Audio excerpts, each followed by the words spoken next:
And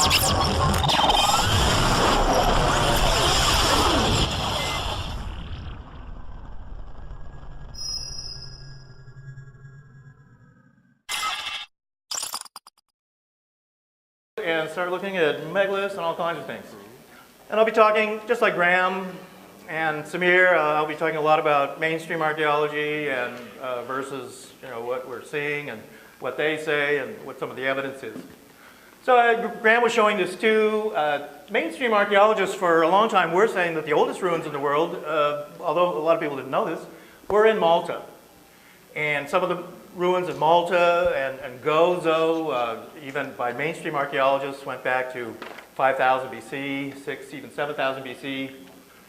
There was a story on Gozo that I was told that a German university had done excavations there at the Gigantija ruins, which are these right here. And there's, by the way, all these cart tracks and stuff in Malta. But they found like 30 headless skeletons, and when they tried to carbon date them, they could find no carbon-14 in them. And that meant that they were over 30,000 years old. Whoa. And when a university, makes a discovery like that, they can't believe it, so they don't publish it. And, one of the things at Malta, too, that Malta's evidence that the Mediterranean, back before the last ice age, was actually not a sea. It was a dry area with a bunch of lakes. All these Mediterranean islands, like Malta, were not islands at the time. In fact, there were pygmy elephants and pygmy rhinos and stuff living there. But then a giant tidal wave washed into the Mediterranean, wiped all this out, killed all those animals, and then washed them into this cave in Malta. It's called the Dargalam Cave. And that's where they would find all the remains of these pygmy elephants and pygmy rhinos and things like that. Mainstream archaeologists are saying, as Graham had said just a little while earlier, is a place in south-central Turkey, near to the Syrian border, called Göbekli Tepe.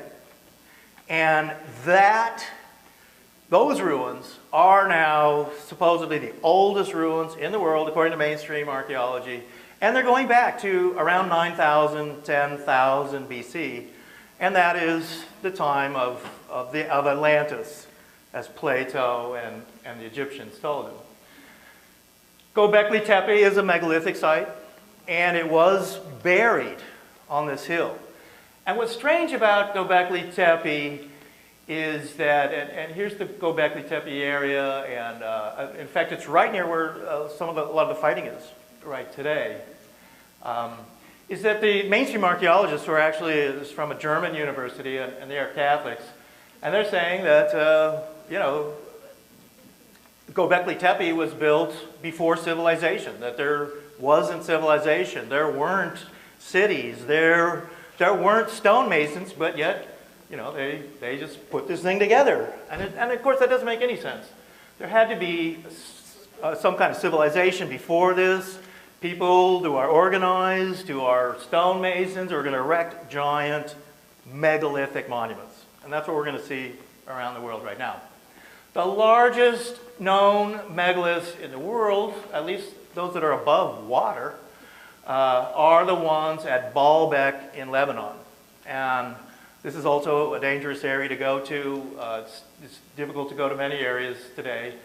But here at Baalbek are massive ashlars weighing up to 1,000 tons. The largest one is still partly in the quarry and buried. It weighs over 1,000 tons.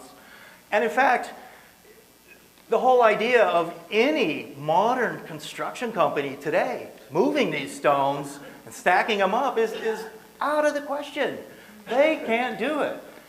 But modern archaeologists have to explain how giant megalithic blocks, this is the size of a railway car or something, are moved. And here's how they've explained it. There are these small little cuts, like hourglass cuts, are made into the blocks for like a V-shaped wedge to fit in. A cage is built around the block, what you're seeing down over here, and all these ropes and pulleys are put around it, and then They move this block a few inches and then do it all over again. And you have to ask yourself, with all this kind of thing, is why would anyone even try and do this? Why are people trying to do things so incredibly different? This is what the Mediterranean would look like without the water.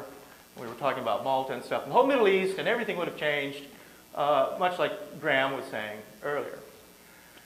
When you talk also about pre-Egyptian ruins in Egypt, you have this place which is known as the Osirion in Abydos.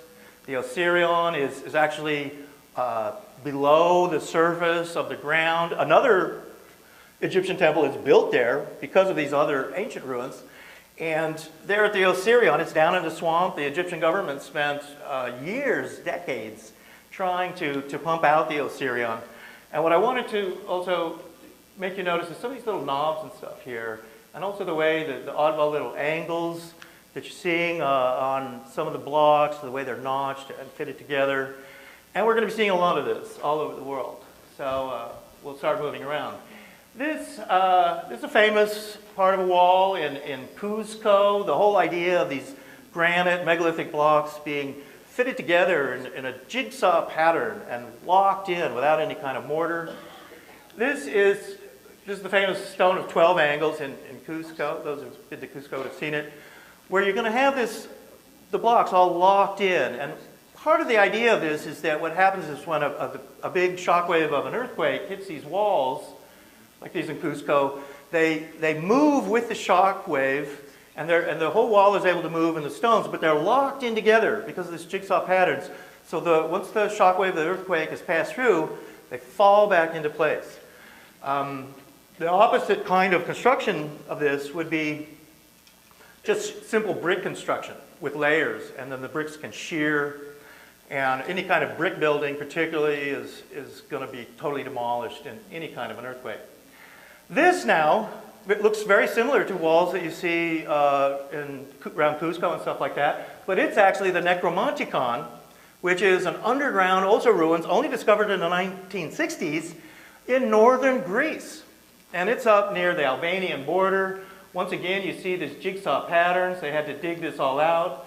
The blocks are locked into place. And in fact, the ancient Greeks, they associated these ruins, supposedly, with the river Styx and the underworld and Hades and things like that. All right, we're back up into the high Andes around Cuzco, where we see more of this kind of gigantic blocks of stone. And in this case, they're mainly limestone, put together in what's called the Sacsayhuaman Fortress, which is above Cuzco. Gigantic megalithic fortress. Here it is seen by the air. You see how this whole zigzag patterns, and there were a bunch of towers up at the very top up here. And those towers are destroyed. There's other towers around Lake Titicaca. They're known to be pre-Inca, although mainstream archaeologists are saying that the Incas built all this. These are some of the giant blocks at Sacsayhuaman. According to mainstream archaeologists, the Incas were building this only about 150 years before the Spanish got there, if you can believe that. Moving these gigantic blocks of stone, weighing hundreds of tons in many cases. And one of the things you also see around Cuzco and Sacsayhuaman are these bizarre boulders that are all carved, but they're upside down, they've fallen apart. Some kind of stonemason has come in here, he's cutting very sharp edges and things like this, but for what would seem no reason at all. And in fact, again, the mainstream archaeologists are totally baffled. Their explanation is, oh, well, the Inca stonemasons wanted to practice. So they came up here and, cut these things into these upside down boulders. What for?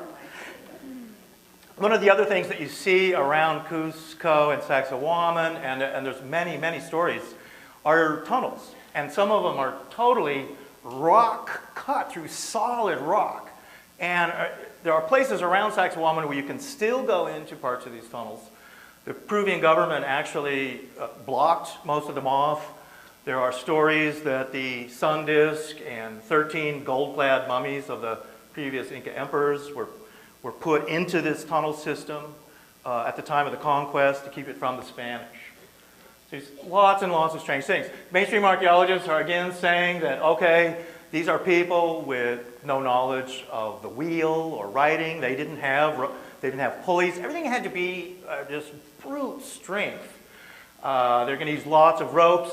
And in fact, what a stonemason, he's a Swiss-American, and I discuss him at great length in my book, my new book on ancient technology in Peru and Bolivia, is that he would say, well, you get so many, literally thousands of people, and it was not a dozen people like this, but he had to calculate that it would take like 2,000 people dragging on these blocks up these ramps and things like that to get them up into place.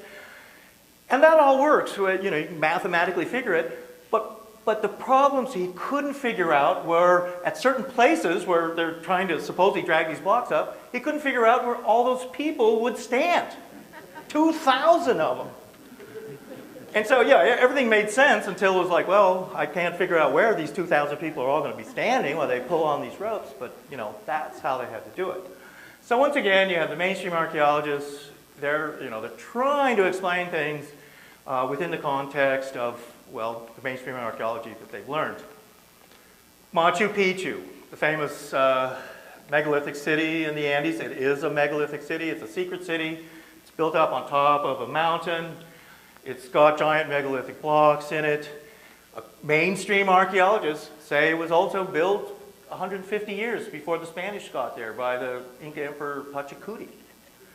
And yet some people think that the Incas hardly even knew about this city themselves. But they may well have lived there. But you see, again, all this perfect fitting of these blocks, also large lichen patches. Machu Picchu, like most of the things in the Andes, must be many, many thousands of years old. Here we go, near to Machu Picchu, along the Urubamba River, is another very strange megalithic site known as Ollantaytambo. And when you're at Ollantaytambo, you'll first start walking up these stairs, up these terraces, and then you get up to what's called the Sun Temple up here. It's on the edge of this cliff. And as you are going up the stairs, you'll then start to see these giant blocks, also jigsaw patterns, large lichen spots. And again, notice these little knobs coming out. They can't figure out what those are for. And we saw those also at the Osirion in Egypt as well.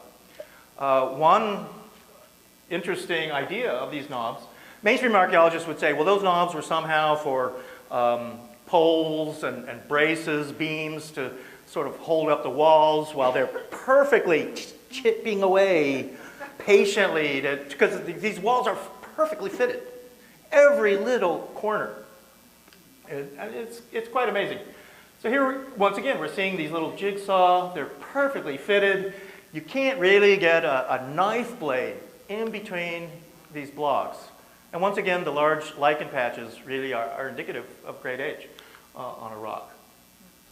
As you get up to the top, towards of Ollantaytambo, you start seeing some really strange things. Huge blocks of stone like this, just lying there. They've been squared. They're heavily articulated. They're massive blocks of red granite, and they're just sitting there. I mean, they apparently were to be part of some structure, but they're just sitting there like this. And then you see things like this, where a giant block is here, and it's notched and everything there. And, but then what's in there is this like kind of crummy rubble. So you have two different phases of construction, as I'm talking over here, and you have notched stones. And mainstream archaeologists are saying, okay, well, that's just how the Incas built stuff. You know, they would have some 20-ton, 100-ton, perfectly, squared block of granite. And then, well, they try to get it in place, and then they would just fill the wall up with some crummy rubble, kind of like that. You're thinking, no, this really can't be. When you get up there with the Sun Temple, you will see, this is the main thing that people see, is this big wall of 7 giant megaliths of granite with these very thin sheets of granite between them. Also, you see all the knobs. There's an Andean cross. This was, again, one of the walls I was trying to show, I was showing you earlier, where they're saying this is Inca construction. All right, you've got here your 100-ton granite block, and then once again, you're notching it over here. Clearly, some other 50-ton, 100-ton block is to be notched and fitted into it, but it's not. And rather, again, it's this crummy rubble. It's just filled it in. And so, in a sense, what we're saying is these giant megalithic blocks, that's Atlantean construction, if we want to call it that. Well, these small little bits of rubble, you know, that's Inca construction right there. But the mainstream archaeologists they're not ready quite to recognize that yet. So again, this is the kind of thing you see, just it's as if this place was destroyed, hit by some massive cruise missile, some cataclysm, destroyed. And in fact, what the mainstream archaeologists say here is that, well, the Incas just didn't ever quite complete the whole thing. Now, one of the questions, too, is how they're going to move these blocks, move them around, and that's another whole question. But you see here, again, this special articulation, these edges, very sharp edges, very smooth. This is the kind of construction and cutting of a block that has to be done with power tools. So rather than people just bashing rocks out, megaliths out with basically a rock, a ball hammer in your hand, I mean, this is how they say the Egyptians and the Peruvians and stuff all made these things. What you need, in fact, are giant saws, power tools, diamond tip tools, things like that. Even I would say things like laser cutters and things like that.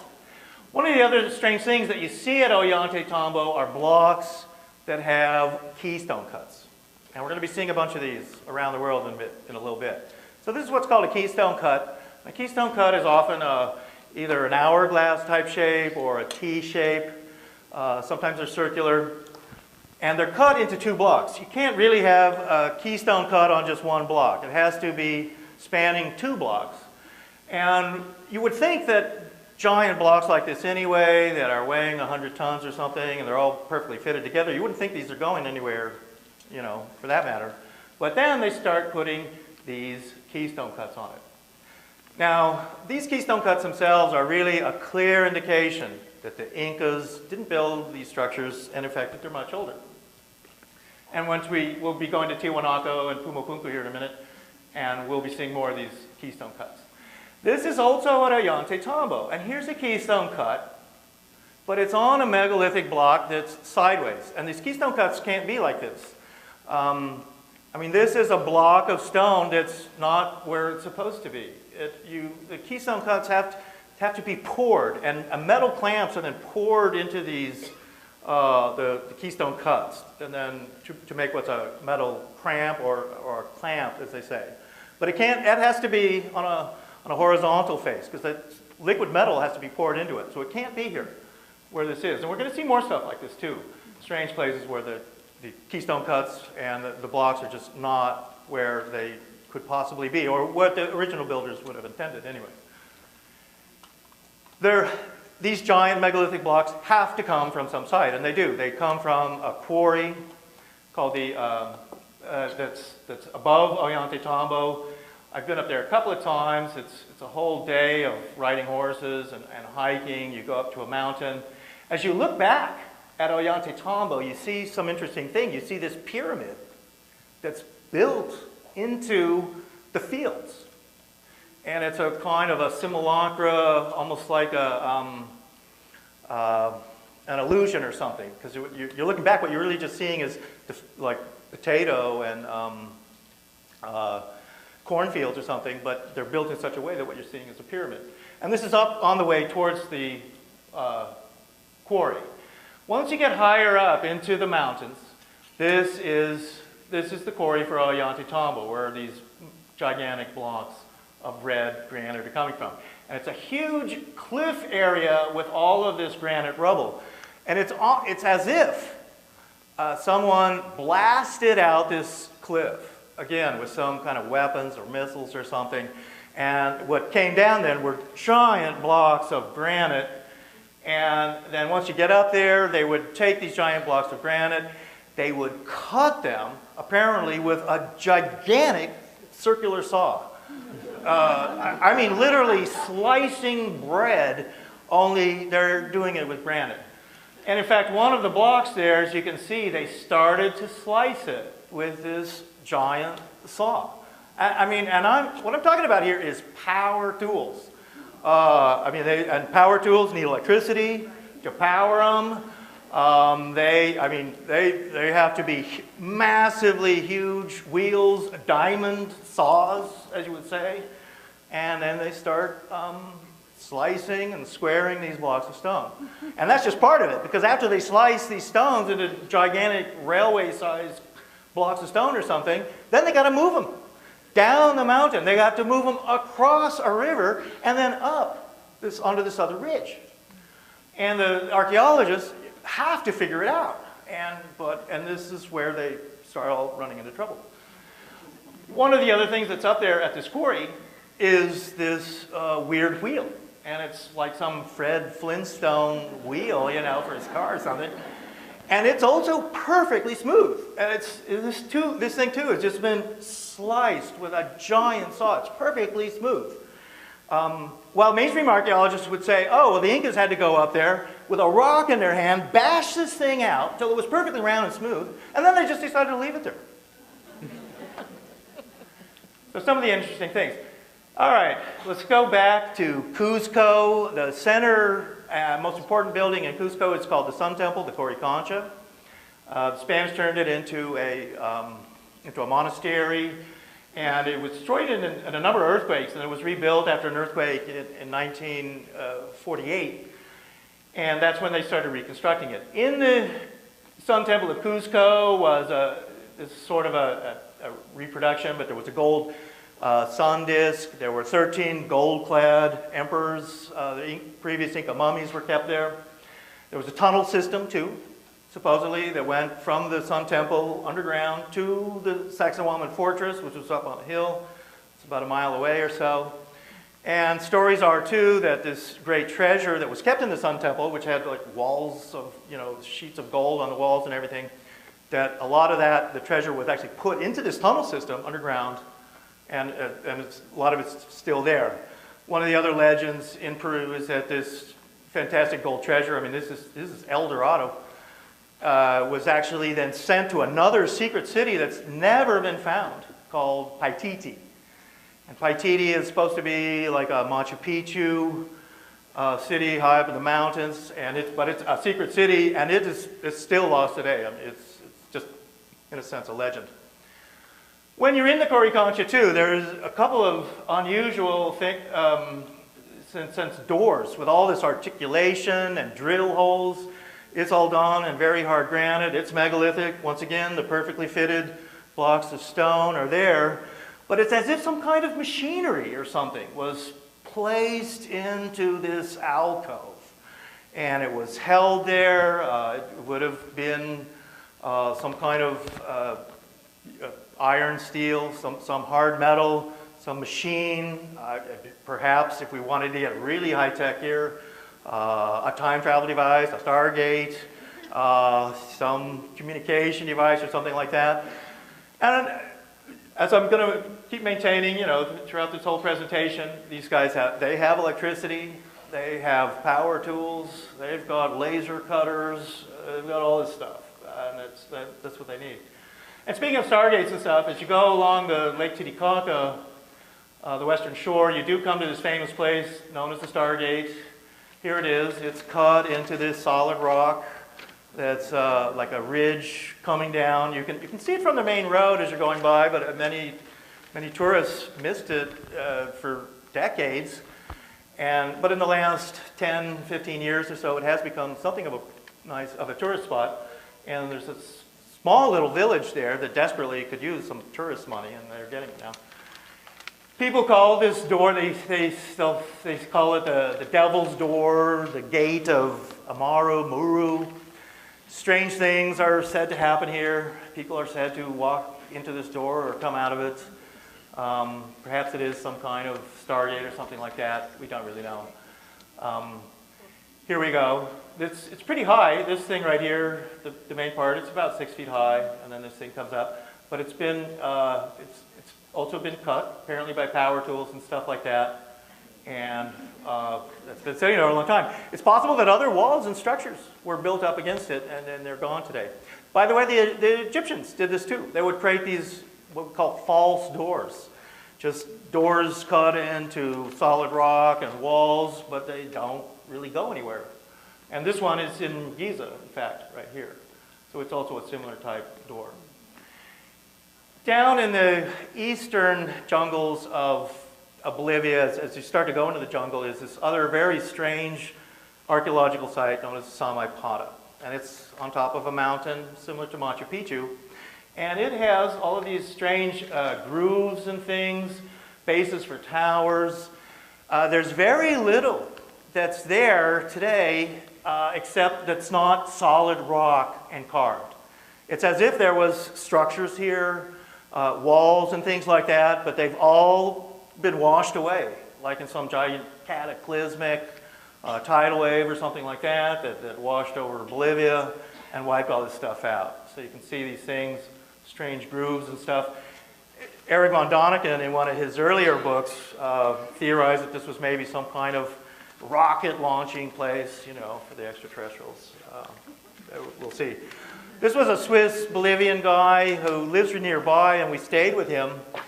And he had an auto parts store in the main town called Santa Cruz. And he was digging a well, he said, and when he got down to about 100 feet in this well, he started coming up with these sandstone blocks that were all grooved, kind of like gutters or pipes for some kind of plumbing or something like that in his well. So what seemed to be going on there was, yeah, there was some city or something buried underneath him and underneath his house. And he happened to be digging a well, so he happened to dig part of it out. So nearby, is the Altiplano. And the Altiplano is this high area. Most of it's in Bolivia, some of it's in Peru. And there in the northern end of the Altiplano is what's called Lake Titicaca. And on the southern part of Lake Titicaca, about 5 miles or so from what is today the shore, is Tiwanaku and Pumapunku. At Tiwanaku and Pumapunku, and there was a pyramid there, and the pyramid had a lake at the top. And in fact, Tiwanaku and Pumapunku were apparently some kind of a canal city. There are underwater ruins in Lake Titicaca. Lake Titicaca, too, has a lot of UFO activity. We'll talk about that in a minute. Some people believe there's some kind of underwater space base or something there. UFOs are seen coming out of the lake. It's a very popular story when you're at Lake Titicaca. And most people who live around there do say that, yeah, Lake Titicaca, you know, it's this hotbed of UFO activity. There are underwater ruins in Lake Titicaca. We know there are some. And I discuss this more in my book. One of the other strange things about Lake Titicaca is that there are seahorses in Lake Titicaca. And that's a very strange thing, right? And biologists can't really figure that out. Seahorses are, of course, oceanic animals living in the Pacific Ocean, usually, and in warm water. One area where a lot of seahorses can be found is more like around Indonesia and Malaysia and places like that. But there are seahorses in Lake Titicaca, and what that would indicate was that somehow, at some point, which is totally bizarre, Lake Titicaca was at sea level and connected to the ocean. But today, it's like at 12,000 feet in the Andes. So certain people, and like you, I've always been fascinated and studied carefully stories of Atlantis and Lemuria, Mu, all those kind of things. And one of the guys who wrote a lot about Mu was Colonel James Churchward, who wrote The Lost Continent of Mu. This is one of his illustrations. He believed, like Laplangion and Poznański may well have believed this too, the Polish archaeologists who lived at Tiwanaku for like 50 years, they thought that somehow in the ancient times that South America was as a tectonic plate was down, and that there was the Amazon itself was a sea, as we're seeing here, and that there was like some kind of ancient Panama Canal or something that was crossing from the Pacific to the Amazon Sea, and that it was all, you know, kind of sea level. So this is how guys like James Church were theorizing what was going on at Tiwanaku and in Lake Titicaca.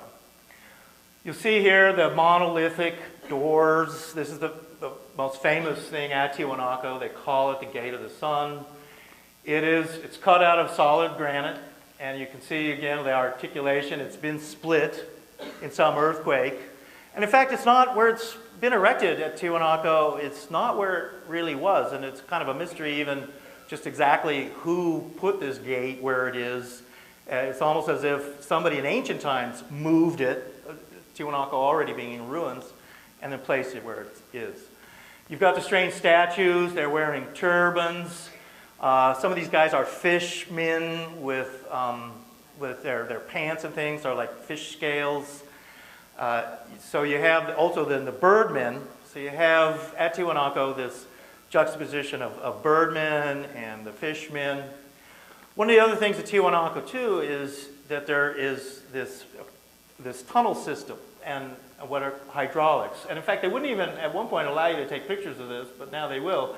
But if you see down here, this little opening there at the bottom, and what this is like channels for water. And even though mainstream archaeologists don't really go for this, but apparently what was going on at Tiwanaku was they had diverted what's called the Tiwanaku River, and water was washing into this river, and there was channels everywhere. And they forced water up into this pyramid to this lake, and that would require what's called a ram pump, forcing water uphill. And then they would use that water reservoir to come down. It was apparently washing ores. And what I maintain is that Tiwanaku and Pumapunku were really part of a huge mining and metal complex where they were washing ores. Then they were refining them. You were going to have forges and things like that. You're creating molten metals. And we'll get more into that in a minute. Also here at Tiwanaku, and Graham briefly talked about this, is the famous Kon-Tiki statue there that Thor Heyerdahl, the famous Norwegian archaeologist who was inspiration to many of us, including me. And I met him in Peru many years ago, which was great. And he's a bearded god with a big, thick mustache and beard. Again, this is a mystery. American Indians don't have facial hair. They don't have to shave. They can't grow really beards and mustaches. So whenever you see that, this is always something else. But he's doing something also that's interesting. His hands are in what they call the tiki position, which is one hand over your heart and one hand over your stomach. This is the famous tiki position. If you go to Tahiti and New Zealand and stuff today, you buy pendants out of seashell or jade or something, greenstone, and he's doing always exactly the same thing, with one hand over his heart, one hand over his stomach, the tiki position. And this guy's called Kon-Tiki. So already you have this connection now of that Pacific connection with Tiwanaku and Pumapunku, Easter Islands, Kon-Tiki, Tahiti, and all these guys. And that's exactly what Thor Heyerdahl was saying too. Here we go, the Akapana Pyramid, which is partly destroyed today. And you'd had this Andean cross type reservoir at the top. So it held water, and then they used that water to wash throughout Tiwanaku. So now you can see where Tiwanaku and stuff is of La Paz. This is Lake Titicaca, it's the Altiplano. Tiwanaku is kind of sitting here at this lower area right over here. Let's see, right over in that area, just in the southern part.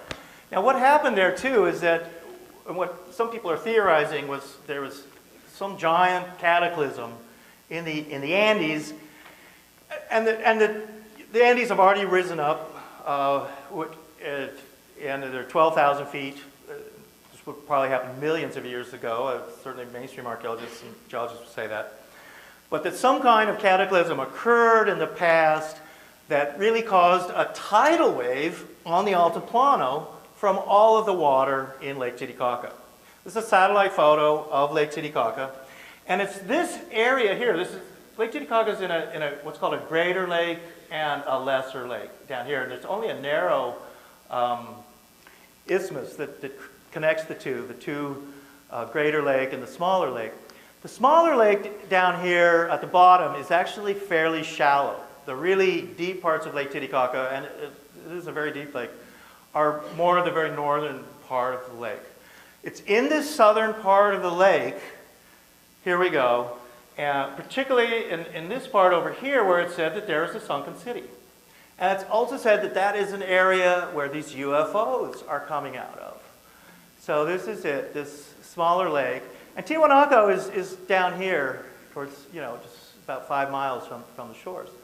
And so this area here is known as this UFO area. It supposedly has a sunken city in it. So it's, in a way, according to legend, there's two things there. One is like UFO base, in a sense, that with UFOs, flying saucers and things coming out of the water, going down there. But then also just really ancient ruins, like Tiwanaku, that are there. It's all pretty mysterious. With the reed boats are there too. The same reeds are on Easter Island. Reed boats are these boats that can't really be sunk. A guy that I recently ran into in La Paz, he's an artist, his name is Ramiro Gonzalez, and he wrote a book in Spanish called Tiwanaku, a Garden of the Andes, and it's in Spanish. And his whole concept, he's an artist, so he drew some really nice paintings. His whole concept was that Tiwanaku and Lake Titicaca and stuff, that it was the Garden of Eden. And this is the area where potatoes originated, and it's possible that corn originated there. Lots of vegetables, chirimoyas and things like that, all come from around this area. What Ramiro Gonzalez believed was that Tiwanaku was part of this vast canal system like this. This is what his concepts of Tiwanaku coming out. Lots of water. The shores of the lake came closer to the city. They diverted, like Venice today or Amsterdam or something. They created all kinds of artificial canals and things like that. And he thought that it was all done before this pole shift. He drew these cool maps and stuff of like South America flipped around and how the ocean was. And basically, according to him, or his theories, was that South America was just like this thin, mountain archipelago, something like, say, New Zealand or something today, just sort of rising up out of the ocean. Certainly, Tiwanaku and Pumapunku were some kind of canal city. Water was everywhere.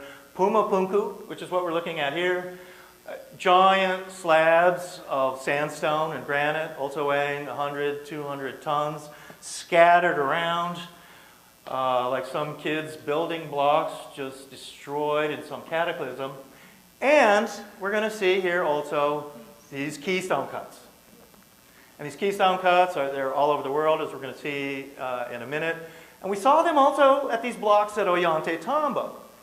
So the mainstream archaeologists conveniently just ignore all this, that keystone cuts are really from Tiwanaku, that's known to be pre-Inca. But yet when they find them in so-called Inca construction, they say, oh no, this was just done 150 years before the Spanish came. So once again, you've got the giant blocks, and you wouldn't think they're going anywhere, and in fact they've been wiped out and destroyed. Huge things, here we are. We'll look at that. Lots of careful articulation in these stones, cut very perfectly, and to articulate all these little angles and things like that. Once again, this is something that can only really be done with power tools. You can't do this with bashing things out with a rock. You can't do it with copper chisels. You're going to need very, very hard tools and cutting blades and saws and things like that. So one of the things, too, that we're going to see, all right, some of the keystone cuts there are huge. I mean, so they're going to have to pour into these keystone cuts molten metals, some kind of bronze, probably. And so more of the keystone cuts cut into the massive things. Here we are. This is part of the Ancient Aliens shoot 1 year ago there at Pumapunku. These are the famous H blocks that are similarly cut. Again, another keystone cut, this one for a huge, huge clamp, trying to fit these gigantic blocks together. More keystone cuts. Here's Christopher Dunn, where we went with him a couple of times to Tiwanaku and Pumapunku. And he's a machinist who's originally from England and lives in Illinois now. And he's a guy who carries around careful little gauges and measurements and stuff like that. And I always trust him on his findings and things. And so he's looking at these things. Little tiny drill holes, little cuts and things like that in these stones. Evidence that power tools are being used here. Things that can't be done by primitive stone workings. And that would be, yeah, these little cuts here. And it's hard to see, but they're actually little drill holes and things like that there. So this is the kind of thing that you're looking for. Something where a saw is being used, and it has to be some kind of a power tool. All over Pumapunku, it's buried. It's like some tidal wave, just destroyed the whole area, buried it under tons of muck and muck, more keystone cuts. This is what you see there, where blocks of stone are just lying on some mud pillar or something. And it's as if the whole building was completely destroyed, wiped out in a tidal wave, and buried in mud and muck. And then finally, starting around 1910 or so, archaeologists began to excavate it. Incredibly, too, as Graham was talking about some of the dating and how the dating is just so incorrect, this is one of the giant statues that came out of Tiwanaku. They're huge. They were also just buried in mud and muck. And this is a strange thing, too. This is by the Akapana Pyramid, and we noticed this, and we were with Chris one time, and it's part of a giant door. And this part right here, what we noticed was, bizarrely, that there had been a big chip had been taken out of this block, but then somebody, and obviously in ancient times, had patched it with some kind of weird concrete. And so now you have, again, the liquid stone kind of thing, and it was colored and everything, and it was really hard. And we found a couple of other places for it here too, where, right in here, where holes in the rock, or places where it had cracked or been chipped, the ancients, whoever they were, had taken their special concrete putty and patched it up, and it's some kind of super hard, putty that's different from our modern concrete. Here's another oddball block that we looked at with Christopher Dunn, which is also at Tiwanaku. And the way it's been cut, and this is something that would have to take like a lathe to make this curve coming down. And then these inside angles here, this is all perfectly flat. To make something like this really requires really sophisticated grinding and machining tools to make this with diamond cutting heads and routers and stuff like that. All over Pumapunku and Tiwanaku are these monolithic doors, like the Gate of the Sun. They're cut out of solid pieces of granite. You can see them, and even they have drill holes underneath. This is also a monolithic door. Many of them, they're all fallen. Two of them they have re-erected at Tiwanaku, so you can see them. Most of them are cracked. Where monolithic doors are also found is in the Xerxes Palace in Persepolis today in Iran. And these are monolithic doors here. They're carved out of a single piece of granite. And they have the same kind of articulation that you see at the monolithic doors at Tiwanaku and Pumapunku. So, and in fact, they're so amazingly similar that you have to draw some connection here. They even have these jambs coming in and the articulation going inside it. All of that is indicative of using sophisticated power tools to make these things. And so not just cutting these things and articulating them, we're talking 20-ton, 50-ton blocks of granite. Here is one of the bronze cramps or clamps in the museum. So this is this is how they fitted them together. They only find a few of these because ancient tribes and people coming through the destroyed ruins of Pumapunku and Tiwanaku, whenever they would see some keystone, metal like that, I mean, they would grab it and turn it into a spearhead or a knife or something like that. These keystone cuts are in Egypt. They're at Karnak Temple in Luxor. So it's the same kind of a thing with these are hourglass keystone cuts. You always have to have a keystone cut's always on two blocks. So you can fit them together and you pour things in. So the Egyptians were using keystone cuts too. This is a really unusual way of fitting megalithic blocks together. I mean, the idea that people around the world would just do this separately seems totally impossible. This is at Edfu in Egypt, and these are keystone cuts too.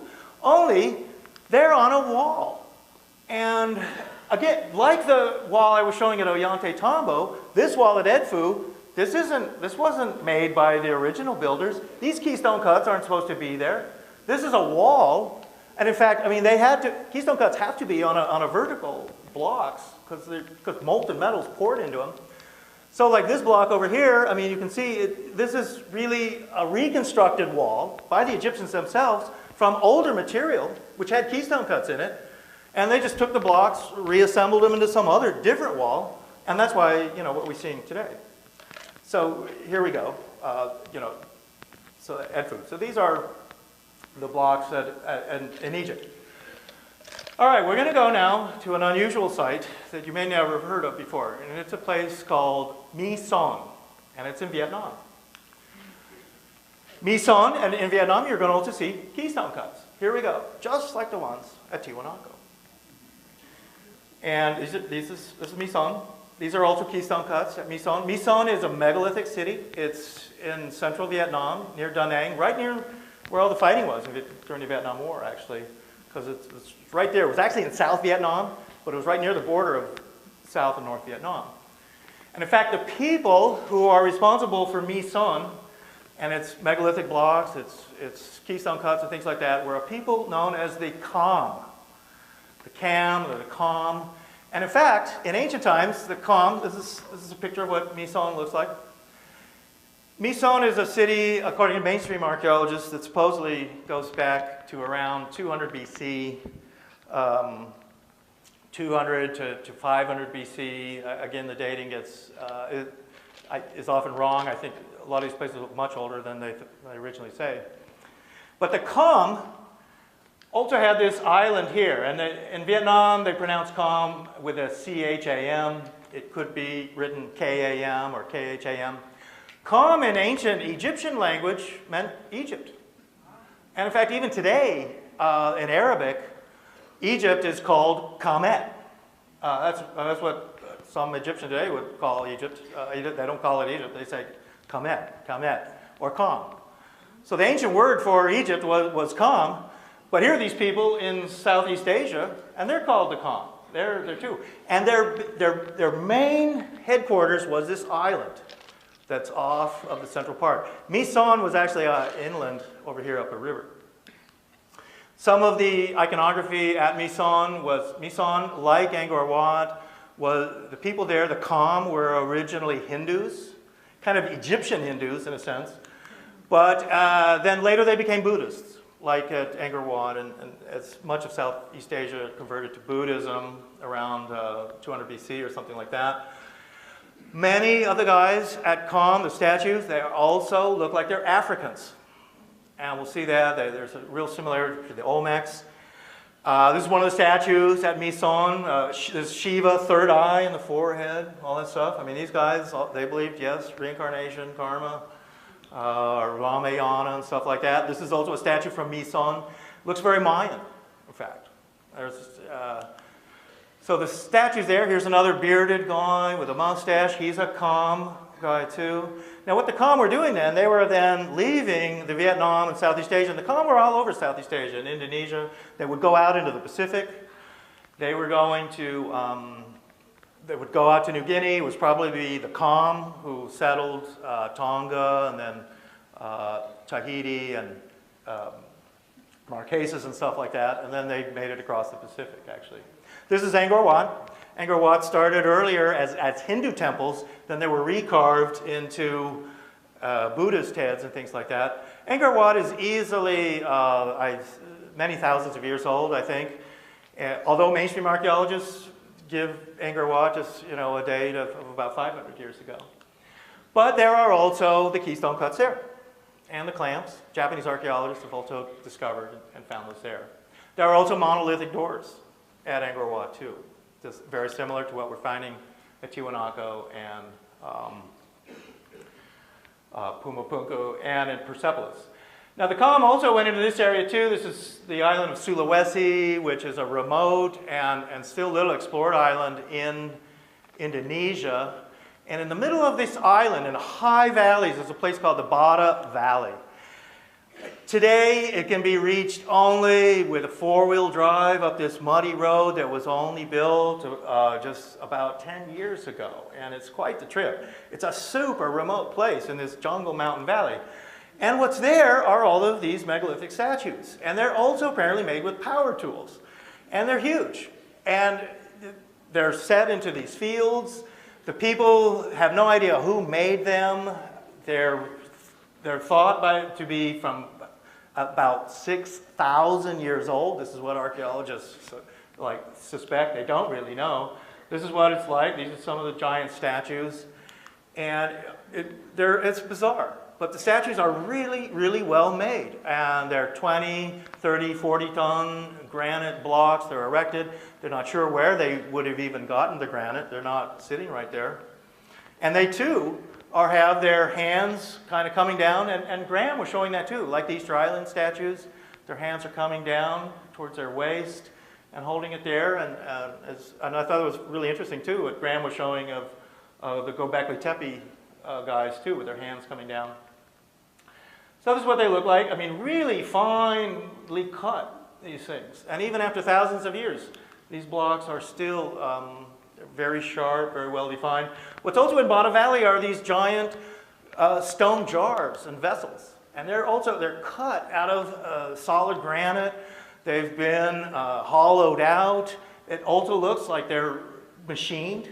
And there's a place in Laos like this too, called the Plain of Jars, where these granite vessels are there. They don't know, again, who made these, why, what they're for. They don't know how they made them because they're very highly polished, and the edges, many of them are broken. So even what the purpose of these was, as is the ones in Laos, they don't know. All right, back to keystone cuts. You have these things. This is from an old National Geographic, actually from the 40s, showing how keystone cuts were used in Greece.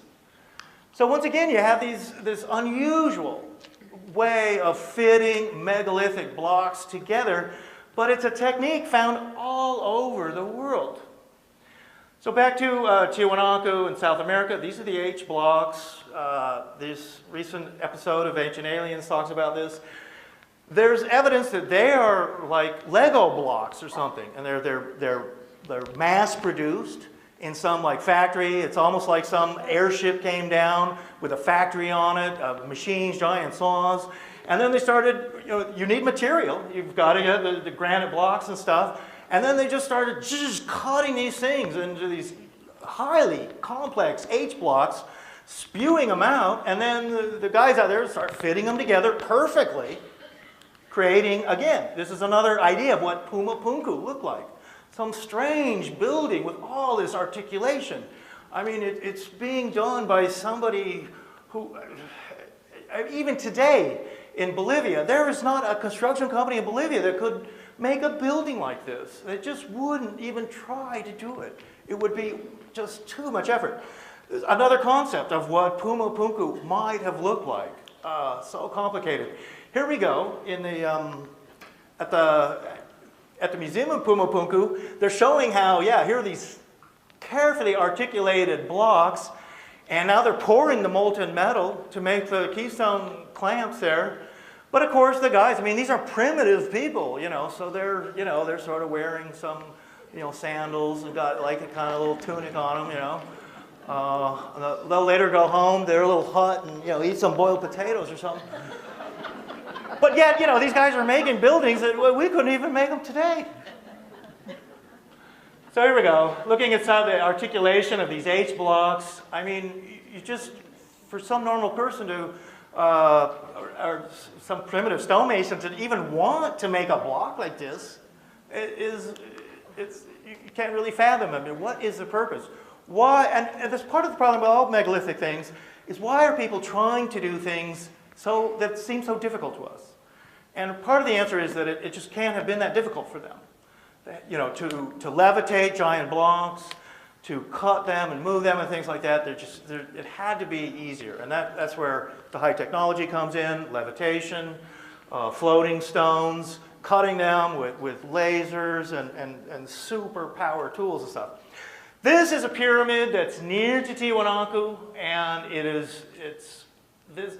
out of this thing came an unusual artifact. Right now, the people in this village they're excavating this pyramid, and it's not a recognized pyramid yet by mainstream archaeologists, because the people in that village are basically looting it, and they don't want Bolivian archaeologists anywhere near this thing. And Bolivia is a country that's pretty disorganized, so you can kind of get away with a lot of stuff there. But what they found, what came out of this pyramid at some point, again by these looters, is a thing called the Potiki monolith. And on it, and there's another artifact too that you'll see in a minute called the Fuente Magnable. On the monolith is Sumerian writing is on it. And it's a type of Sumerian hieroglyphs, and it has been deciphered. And now what has also been found, and this is all just in the last 5 years or so, is a thing called the Fuente Magnable. And this is it. And it's today in what's called the Precious Metals Museum in La Paz. And that's a new museum. It's only been there about 5 years. And this bowl is in that museum. Now, this bowl is a bomb for modern archaeology, because what it is in it has cuneiform, Sumerian cuneiform written into it, plus Sumerian hieroglyphs. The Sumerians had a number of different scripts, a hieroglyphic script and then a cuneiform script. So here we go. It actually has cuneiform and it has this Sumerian hieroglyphic script in it. Here's the hieroglyphic script that we're looking at. Apparently both the Potiki monolith, which you can't see, I have seen it because of Ancient Aliens. They brought it out, and it's kept in a vault in the museum. Normally you can't see it. If you go to the museum, you can see the Fuente Magnable. And here's the cuneiform writing on it. Both of them have, in Sumerian, as they've been deciphered it, they're oracles, libations, good luck stuff. A lot of Sumerian and Hittite writing and stuff. There's a lot of blessings and consulting oracles and stuff, and that's apparently what these things were. But what is so important about this is that this is the guy who discovered the Fuente Magnable. In fact, he had it in his house, and then what they did was they traded him some land and like a new little house for the Fuente Magnable, and he was happy. But what's really important here is that the Fuente Magnable is in a national museum in La Paz. I mean, it's an official national museum. That the Bolivian government would put that bowl in the Precious Metals Museum for everyone to see, this destroys all the explanations of Tiwanaku and the history of South America right there. Just that bowl in itself. And in fact, mainstream archaeologists, it just can't be there. But it is. And if they could, they would say, get that bowl out of that museum. Put it somewhere, put it back in the ground in that pyramid. And so what can mainstream archaeologists do about it? All they can actually do is ignore it. And they do. So here we go. That was some of the Sumerian hieroglyphs and stuff like that. This is what these guys look like. This is one of the guys at the Tiwanaku Museum. He's wearing a turban. He does look very much like a sort of Andean Aymara guy. Here's some other guys from the Tiwanaku Museum. The bottom guy looks very oriental, like a Chinese guy. The guy on top with big mustache and beard, again, he's like some Semite or Phoenician or Roman or Jewish guy or whatever, Irish, or who knows. Now, one of the things that you get there too are the cone heads. So you've got this dolichocephalus, the cranial deformation. Get this, you can't see, this is in the museum there at Tiwanaku, but they've covered this up. You can't see this anymore. And I found that just in the last couple of years, displays of the people with the deformed long heads and stuff like that, they've removed them. Now we're going to see some more right now. Some of the most exciting and interesting conehead skulls and stuff actually come from the Ica, Paracas area, which is around here, Pisco. This is the desert area. Nazca's farther down south. Lima's up north. This is a very dry desert. Lots of skulls and mummies have been found there. I mean, literally thousands. It's so incredibly dry that skeletal material, mummies and things like that are very well preserved. But if you go to some of the museums there, particularly the museum at Ica, you're going to see some pretty weird looking guys with really extended craniums. I mean, sometimes twice the size of our cranium. I mean, these guys are coneheads, okay? And they're totally real. This is absolutely real. A lot of them come from a pyramid near Paracas called Chongos.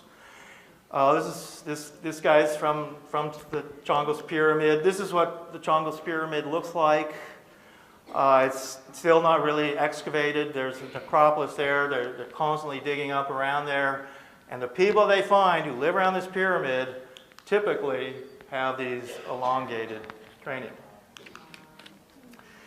Now there's different explanations for this, and this is another thing that went on all over the world. And the idea too is that when you're still just a tiny infant, the plates in your head haven't fused yet, and it's possible to manipulate the skull. And you can widen it, you can make pumpkin heads, you can make cone heads, you can do things. But you have these plates in your head, and then eventually they're going to fuse at some point as you get older. But this guy right here, and Brian Forster was able to find this head in Paracas, and it just doesn't have the normal plates of a human head. And that's an oddball thing. So the idea that some of these guys say are extraterrestrials, and that their anatomical makeup and of their skull and even the plates in their head and stuff like that is different than humans. Can be seen in some of these skulls, particularly this one. So, I mean, we know that people, it's just absolutely a fact that people had these elongated, strange heads, and it was all over the world, actually. Something else that's associated with this cranial deformation stuff is what's called trepanning. And trepanning is where you take a skull and you cut a hole in the skull. And the skull here is trepanned.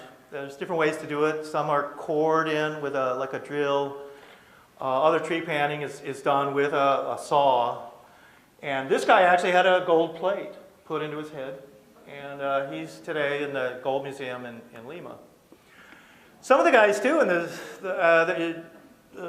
skulls and things you find in South America have red hair. And that was something too that we did with Ancient Aliens, where these red-haired giants in Nevada also had long red hair. And that's something of a mystery all around the world of red-haired people, and there's probably a few redheads here in the audience today, but yeah, we're going to miss you guys when you're all gone. The Easter Island statues too. They were like redheads too. They're also apparently coneheads. Graham made that interesting remark too of their big chins and that of being beards. But they're basically depicting coneheads there too. They have elongated heads at Easter Island. And with the top knot, they apparently had red hair too. And the way sadhus in India will tie their hair, big long hair, and they tie it in a big knot up on top of their head. And that's essentially what the Easter Island statues are doing too. At Paracas, as well as what they call the candlestick of the Andes, this is like cut there into this desert. And it seems to be pointing towards Tiwanaku or inland, something like that. Just south is Nazca, with all the lines etched into the ground and figures and things like that. It's all pretty strange. And they can really only be seen by the air. And you would think that, that people are, you know, it's for the sky gods or some kind of airport. And when you see it too, it is like some airport with all these trapezoids, these lines. Some of them go for 100 miles up towards Tiwanaku and stuff like that. Archaeologists are baffled by what it's all about and why they would build these things. Some of it is that it was some big astrological chart or something like that. The Olmecs, too, in Mexico, they also had cranial deformation. Many of them were cone heads. This is what they often look like. This is also a display that was at Comacalco in Mexico, and I was just recently there, and they've removed this display. And I was just a few weeks ago, I was there, and I was looking for exactly these guys right there that I had taken a photo of 10 years ago, and they've removed it from the museum.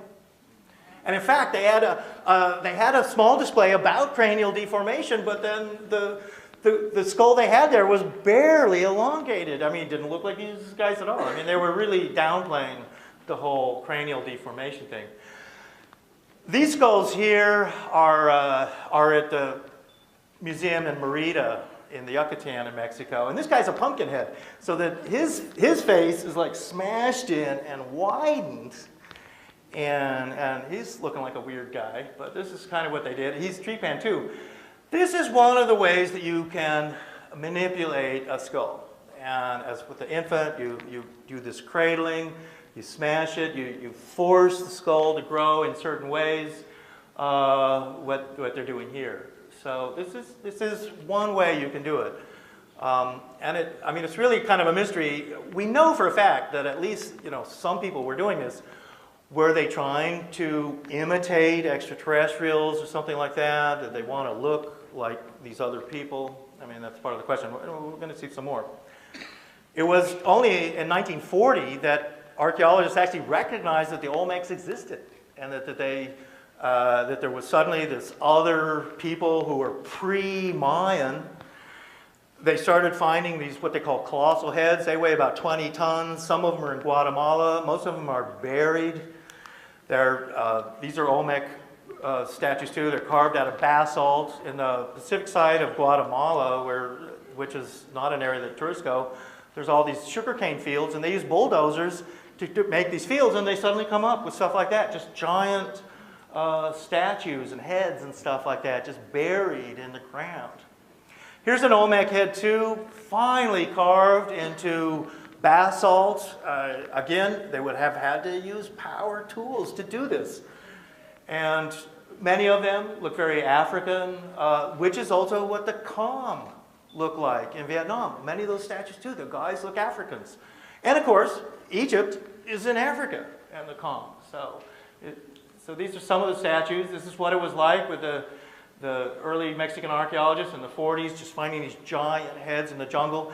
A lot of this area is very much a swamp area of Mexico, and it's where really the oil rigs and a lot of the oil exploration is today. At La Venta, there was also a very sophisticated system of for sewage and water and stuff like that, all megalithic. The whole area of the Olmecs really is, and here's Comacalco and La Venta, this is sort of the core area, but they're down here. They're in the Guatemala side. They were across Monte Alban, and that was the thing, is that the Olmecs were both on the Pacific and the Atlantic side. And this is what's called the Isthmus of Tehuantepec, which is this narrowest area of Mexico. Where you could, if you were to land on the Atlantic or Pacific coast, you could just in a few days, in a way, walk between the two oceans. And in fact, before they built the Panama Canal, they had thought about building a Panama-type canal here. And there were 3 sites to try to link the Pacific and the Atlantic. Panama, of course, being one. Another was in Nicaragua, and the other was this site here in Mexico, the Tehuantepec. This guy is an Olmec too. And he looks very Egyptian. He's got a false beard, which was a famous thing that the Egyptians did, but we don't think of other people. This guy's an Olmec. He's holding one of the rubber balls. Here's one of the colossal Olmec heads. And this one is really a curious one because when you look at these pock marks that are in the head, it's like somebody tried to deface this statue with a power tool. I mean, and archaeologists can't figure this one out. And it was obviously done in ancient times. This thing was destroyed and buried, but at some time, you know, even the maker himself decided, oh, you know, I don't like this. And he just started dishing stuff out with his whatever he was using. It had to be some kind of power thing to do that. As well as some of the other statues, if you look on the backside of them, the ones from Levanta, they also have all these curious drill marks and stuff in them. Like somebody, again, for no real reason, just took their power tool and started like drilling into it, you know, something to do, you know, during his break or something. This was also a coma calco, which they removed. This was some of the different statues and faces, and they look like they're from all over the world. Some of them look Chinese, others look like they're from Africa, others look like they're aliens from some other planet. All kind, you know, just a strange bunch of guys. And there are these cone heads. This was a famous, this is what they call the famous Levanta, they call it offering 13, of jade figurines, or what are called jade celts. They're all these, depicting these cone head guys with these weird eyes and stuff like that. And in 1998, they brought, there's some writing on these jade celts, which are these things. They're kind of like an adze, they call them celts. And there's writings and hieroglyphs on it. They brought, from Beijing, they brought the world's expert, Chinese expert on Shang Chinese early writing. This is the proto-writing of China. And when he looked at the writing on these celts, he said, yeah, that's Shang Chinese writing, and from the early writing. And this was published, you know, as stories in Mexico City. It was in U.S. News and World Report. But once again, mainstream just conveniently just ignores all this stuff. I mean, if it can be ignored, they ignore it. And they do so often, like the Fuente Magna Bowl at the Precious Metals Museum of La Paz. All right, this is one of Akhenaten's daughters, Meritaten, and she's a conehead too. So the Egyptians were doing this. This was something they were doing all over the world. Akhenaten, Nefertiti, Meritaten, Meketaten, Tutankhamun, he was a conehead. This is a statue of him that was in his tomb. This is what he looked like. This is another statue of, this is one of his own statues of him from his tomb. So whenever you see all these things about Tutankhamun and they x-ray him and they talk about the mystery of his death, was he murdered? They x-ray his mummy. They never mention he's a conehead. You'd think that'd be kind of interesting. No, they don't want to talk about that. So some of the other coneheads are the Anunnaki from Sumerian. This is what some of them look like from what they call the Ubaid culture. Mainstream archaeologists date them to about 3000 BC. That's when these guys were. And so, by the way, that would be about the date of the Fuente Magna Bowl, or the Potiquia monolith in Tiwanaku, is about 3000 BC. So that's what these guys look like. They're these figurines that come out of Sumeria. We don't really have skeletal material of these guys. They have what they call the coffee bean eyes. They have the cone heads. Sometimes they're called the Watchers or the Nephilim. Are they extraterrestrials? Are they humans? Are they half extraterrestrial, half human, hybrids? These are all the questions that people want to know. The Chinese did this too. Here's one of the Taoist mortal guys. He's a conehead, if I ever saw one. And so, yeah, you've got these guys with this extremely extended cranium. I mean, what is this all about? Why are they doing that? Here you have the pumpkin head guys and the M heads with these curious kind of things. This is a weird one. The Olmecs did this too. And some of the statues of the Olmecs have this, skulls like this. And that's a weird one. Archaeologists, I mean, they don't even want to talk about this stuff. And in fact, when Brian and I, by the way, they did in the United States too. This is like a Chinook Indian from up around Seattle. They did that too. I went to high school in Missoula, Montana, and what's just north of Missoula is Flathead Lake, which is the largest freshwater lake west of the Mississippi. And Flathead Lake is called Flathead Lake because of the Flathead Indians. And why were the Flathead Indians called the Flatheads? Because they had flat heads and they were cone heads, like this lady too. So yeah, I mean, people were actually doing this head binding and cranial deformation right up until the 1960s. By the way, the Kurds in northern Iraq, they were doing this too. And we're still doing this up until the 1960s. And there are still some people today in certain Pacific islands and stuff who are still have the extended craniums. So here's a young guy. This is in Africa. There's tribes in Africa that do this too. I mean, this is such an unusual thing to be going and creating, you know, this cranial deformation. Yet it's done all over the world. On remote Pacific islands, in Africa, and, as we know, in South America and stuff. And the idea that people are doing this independently, for some reason, they just, you know, somebody, you know, totally separate from other cultures decided, yeah, let's make some cone heads. This is what it's like with a little baby and his head is wrapped up and stuff like that. So certainly we can take a normal human like us, and you can turn your kid into a cone head if you wanted. He'll be bullied in school terribly. You won't want to do that. I know I'm running out of time, and James, how am I doing here? I should probably just wind up. I can kind of stop any time. No, here's what we can do. Can okay. I just speak into the microphone? Yeah, if you want. Yeah, here, right there. Okay. One thing that we can do is let David continue until 5:30, break for lunch, and then just if you're. Why don't I just go home for another 5 minutes or so? Okay, 5 minutes. I think that would be good. All right, let's do that. Right.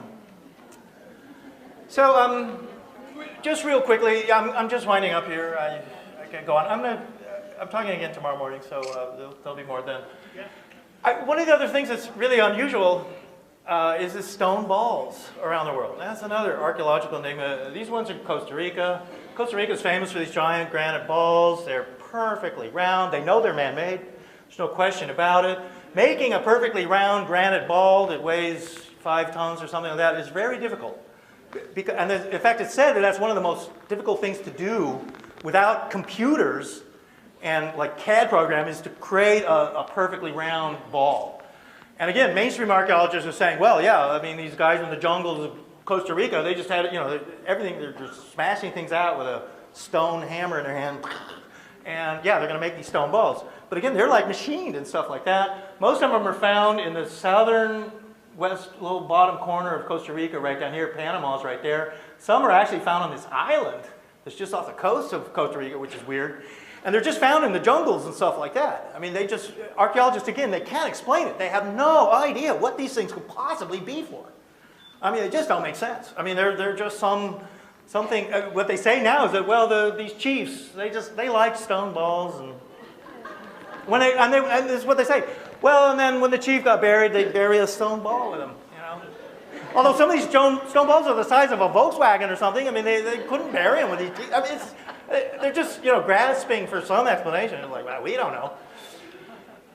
Here's an interesting thing, too, is that with the stone balls, so what I've started finding out and going to Costa Rica some years ago, I was like, man, this whole stone ball enigma. And then we went to Bosnia, too, and we saw Samir and there's stone balls in Bosnia. I'll see those in a minute. A guy sent this to me, and he said, well, you know, I got this pamphlet, you know, from Santa Monica. Well, in 1910 in Santa Monica, they were building a tram from Santa Monica inland. And, you know, electric trams can only go up a certain grade. So they had to kind of level hills and stuff like that so that the tracks were never getting too steep. So they had this old steam engine here that's like digging out this hill. This is Los Angeles, okay? And what did they find? They found all these stone balls there. I mean, how about that? And we don't know what happened to these things. The archaeologists at the time said, oh, well, they're dinosaur eggs. Okay, so there's your other explanation for these stone balls. Well, I got dinosaur eggs. So how about that? I mean, they're just like, well, you know, what's this all about? Well, and then I found out that Franz Josef Land and the Russian Arctic, and you know, you've got to go on some special, you know, cruise to get up there. Well, they got stone balls up there on this glacier. And they can't, I mean, they don't know. I mean, they're not, now they're saying, oh, this is not man-made. No, I mean, that's That's a dinosaur egg, you know. I mean, well, they don't know. And some of them apparently are like perfectly round. They don't have a good explanation for these things. And they're like, well, we don't know. So they're like just kind of washed up in some tidal wave after a pole shift or something like that. Yeah. These are the stone balls in Bosnia. And if you make a trip to Visoko and stuff with Samir, you probably will see these. They're in a ravine. And apparently, as I was really interested in this in Bosnia, that there's a lot of stone balls there. I was amazed that apparently all over Bosnia are little sites where there are these stone balls.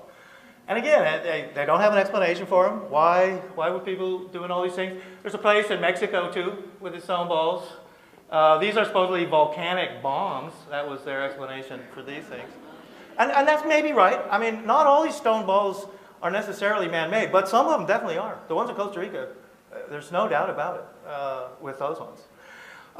Okay, they're in Italy and stuff too. They're the places with stone balls. These ones are in Italy.